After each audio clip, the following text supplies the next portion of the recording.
Namo tassa bhagavato arahato samma sambuddhassa.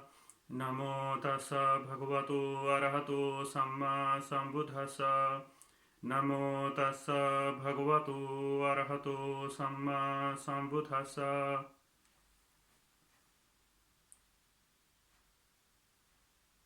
Thank you for inviting me to give a Dhamma talk, especially on the occasion of Wesak Day, which is approaching in 7th of May this year. Wesak Day is one of the most important festivals in Buddhism. On Wesak, three things happen in Buddhism. First, 623 BC, so it means something we are talking about 2,500 years ago. Buddha was born as a prince. His name was Siddhartha Gautama at that time. So this thing happened on the full moon day of May, which is also every year we celebrate as a Wesak Day. The second thing, Wesak Day is important because he got enlightenment. He became Buddha at the age of 35. And the third thing happened, the mahaparinibbana. It means Buddha passed away again on the full moon day of May, which is again on Wesak Day. So these three things happen: birth, the enlightenment, and mahaparinibbana on the same full moon day of May. And this is why it's a very, very important occasion in Buddhist history. Although he was born as a prince, but we know that when his mother, she was going to visit her parents in Devda from Kapilvastu. At that time, Siddhartha Gautama was born. Between Devda and Kapilvastu, there was a park. It called Lumbini Jungle. So he born in the jungle that time under the Sala tree. And the second thing is again very important. At the age of 35, when he got enlightenment, again he practiced under Bodhi tree. In India it is called people tree. And he got enlightenment under tree as well. And again, when Buddha took mahaparinibbana, it again happened in Sala tree.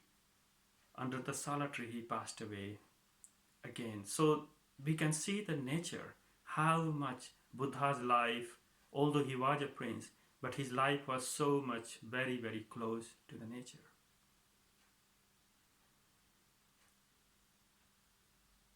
So today, we know that what is happening around the world. It's very difficult time for all of us because this, especially COVID-19, it is spread all over the world unexpectedly. We were not prepared for it. And we never thought that something will be happening which is going to affect everyone's life here in the UK or across the world. So it is quite difficult time, but also for us, we have to reflect on our life. So Buddha said, in this world, 5 things is very rare. And what he said is, Dullabho Buddho Pado Patilabho. He said 5 things is rare in this world. The first thing is difficult to arise the Buddha in this world. It is very rare things that somebody is born as the Buddha.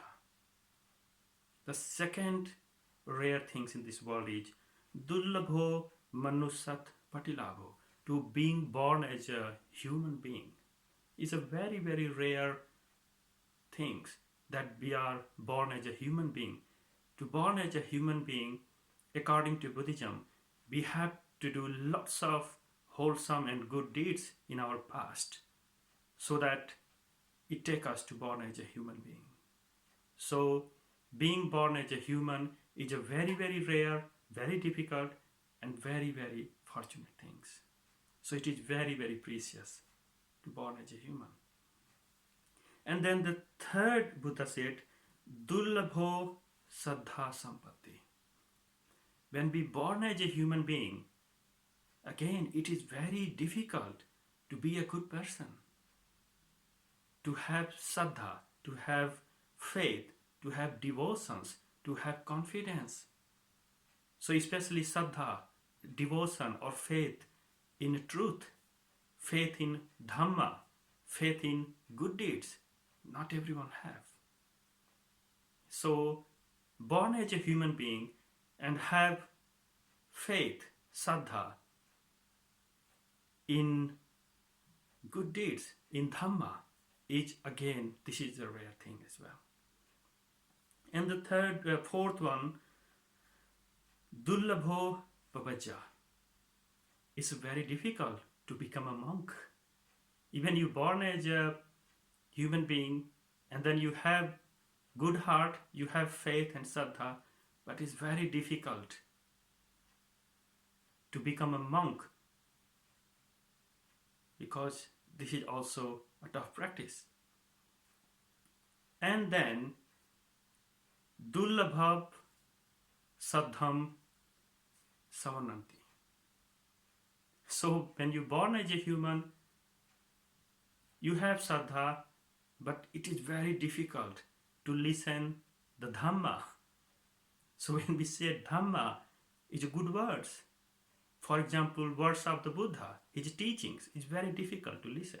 We don't want to listen. So this is what Buddha said, these 5 things is very rare, but at the same time, we are very fortunate that we are here. So Buddha, he got enlightenment and he discovered in his teaching, in a very brief, when he was a prince and he had even a son and wife, but one day when he went out, he saw an old man, a sick man, a monk, and also a dead person. So he started to realize why people get old, why people they die, why not everyone can become healthy, happy, and no die. He wanted the answer. So he left his palace at the age of 29, his wife, his son, and everyone. And then he went to practice meditation. And he started to practice every kind of practice, whatever available that time. So even 40 types of meditation, very, very difficult process he went through. And then he met 2 people that time, Alar Kalam, very senior monk, and also Uddak Ramput, another monk. And he learned something, but that was not enough, and it didn't give the answer he needed. So he finally decided, and he keep practiced. At the age of 35, he has done very, very difficult process, self-mortification. He stopped eating, drinking, and lots of very difficult practices he did, but he couldn't get anything. Then he decided to follow the middle path, and after eating rice pudding given by Sujata, and it happened in Bodh Gaya, he sat under the tree and he decided he won't rise from that position until he get enlightenment. So he finally, that day he got enlightenment. And then in that enlightenment, that night, 3 things happened. So first thing, he realized his previous lives. 1, 2, 3,000, lakh, millions, crores. He started to go past, And then what he said, Aneka jati sansarang sandhavi sang anivisang gahakarang gave santo dukha jati punang punang gahakarak dithosi punage hangna kahasi sabate fasukaba gagakutang visankitang visankharagatang chitang tanhanang kayamajjaga. He said, when he started to recall his previous lives, there was not 1, 2, 3, 4. He couldn't count even how many times he took birth in this world and he died, took birth and died. But now he knows why he took birth in this world. He said, I know the reason, and the reason was the craving. This greed, this attachment was the main reason. And attachment was because of ignorant, not enough knowledge about this. So now he said, this is my last birth. There will be no any more rebirth for me. I am free now from the process of samsara, death and birth. He is enlightened now. The second thing he see, the people who were dying and reborn according to their karma. Every single people were dying and rebirth. So karma, he said, is not what we act, but karma you can make through verbal, mental and physical. 3 ways, mentally, physically and verbally. But most important thing in karma, Buddha said, was our volitional action, our intention is the most important thing, and that makes karma. If this is why in Dhamma Buddha said, if someone speak, work or think in a wholesome way, happiness follows that person. But if someone speak, act or have ill will in their mind, sadness will follow them. So everything depends on our mind, and we have to understand how to purify our mind to bring happiness within us. And then the third thing was, he realized the Dhamma, the teachings, and he said there is a 4 noble truths he found in that day. So what was 4 noble truths? The first one, in this world there is a dukkha. Dukkha arya satya. What he said, people are suffering, he said, in this world. And he said, jati vidukha, jara vidukha, vyadi vidukho, maranam vidukham, apyehi sampayogo dukho, pyehi vipayogo dukho, yampi changna labti tampi dukham, sankiten panchupadan khanda dukha.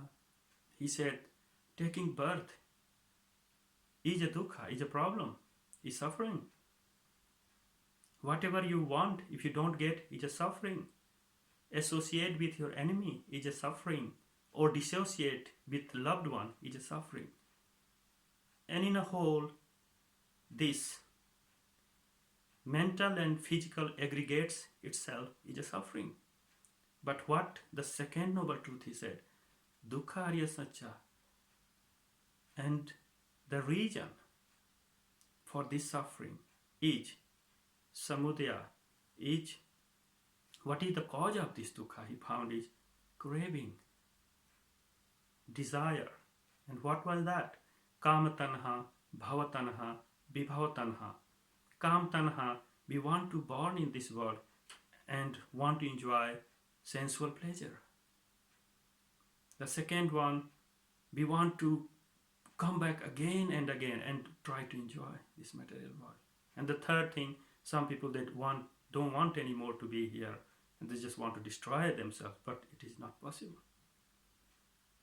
And why this happened? Because of ignorant. So the root cause of our problem is, he found the craving, trishna. And finally he given the path how to come out from this craving, this tanha. And then he said, Eightfold Path he set up. Because Eightfold Path is more details we can study, but in brief, this Eightfold Path based on three principles: Sila, morality; Samadhi, meditation; and Bhavana, wisdom. So morality, Sila means not to do any unwholesome deeds, and to practice wholesome deeds is everything comes under Sila. For example, for lay people, 5 basic morality Buddha said is: first one, not to kill or not to harm anyone, but to practice loving kindness. The second one, not to steal or take something which is not given to you, but practice generosity. The third thing, avoid sensual misconduct. And then the fourth one, not to tell lies, but to speak the truth and useful and polite words. And then the fifth one is not to take any kind of intoxicants, but to purify your mind. So that is the seal. And Samadhi is a practice of bhavana, practice of meditation. When we have tranquil mind, then we develop wisdom. Wisdom about Four Noble Truths, wisdom about our problems, how to come out of this, wisdom about this world, how this works. So finally, Buddha passed away at the age of 80, and his final word that time was, Handadani bhikkhave amantayamiyo vedhamma sankhara apmadena sampadetha. He said, everything in this world is impermanent. Nothing is permanent. Therefore, atta dipo bhava, atta sarna, atta vihartha, atta hi atno natho. You have to be your own island. You have to work hard. Depend on yourself. And practice hard to come out of this problem.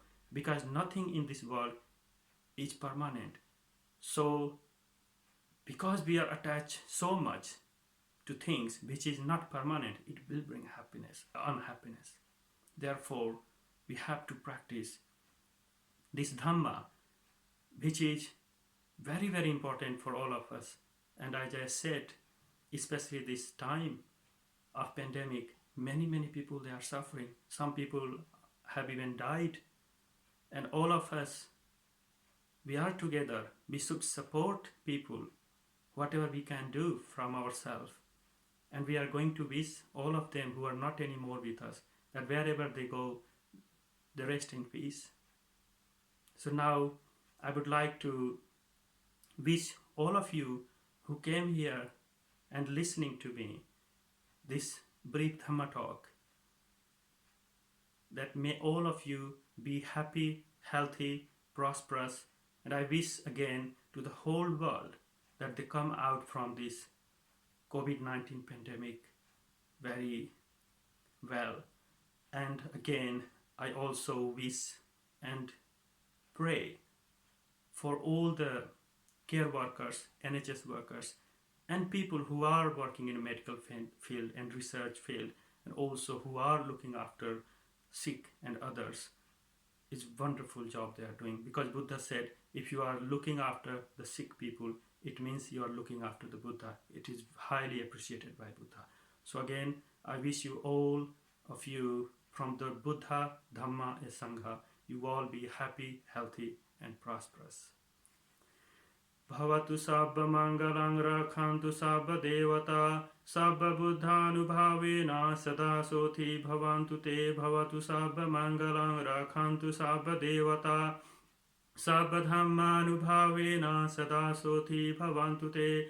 Bhavatu sabba mangalang rakhantu sabba devata sabba sanghanubhavena sada sothi bhavantu te.